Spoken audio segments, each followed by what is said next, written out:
Tout le monde connaît les clowns tueurs, mais me connaissez-vous? Je suis John Wayne Gacy, et je suis né en 1942 à Chicago, dans l'Illinois. J'ai grandi dans une famille aimante, mais j'ai toujours été un peu différent des autres enfants. J'avais des problèmes de comportement et j'ai été diagnostiqué avec un trouble de l'hyperactivité avec déficit de l'attention. En grandissant, j'ai développé un talent pour la magie et la comédie, ce qui m'a aidé à me faire des amis malgré mes difficultés sociales. Mais j'ai également commencé à avoir des pensées et des fantasmes sexuels sur les jeunes garçons, ce qui m'a profondément perturbé. J'ai essayé de réprimer ces pensées en me mariant et en fondant une entreprise de construction, mais mes penchants pervers ont fini par prendre le dessus. En 1968, j'ai été condamné pour avoir eu des rapports avec un mineur et j'ai été envoyé en prison pour 18 mois. Mais cela n'a pas suffi à me guérir de mes tendances criminelles.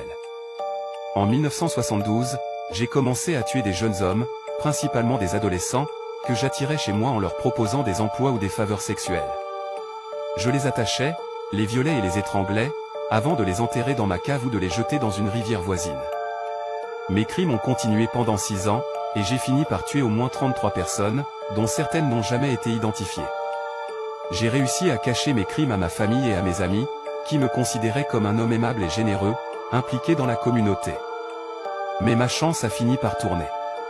En décembre 1978, la police est venue perquisitionner chez moi en raison d'une disparition suspecte.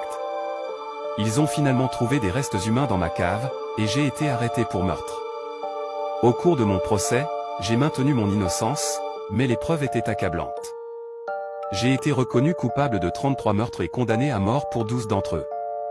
J'ai passé des années en appel et en prison, mais j'ai finalement été exécuté par injection létale en 1994.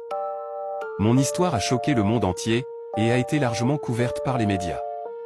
Aujourd'hui, je suis considéré comme l'un des tueurs en série les plus notoires de l'histoire des États-Unis. Mais malgré les décennies qui ont passé depuis mes crimes, mes motivations restent encore largement incomprises, et je reste un mystère pour de nombreux experts en criminalité.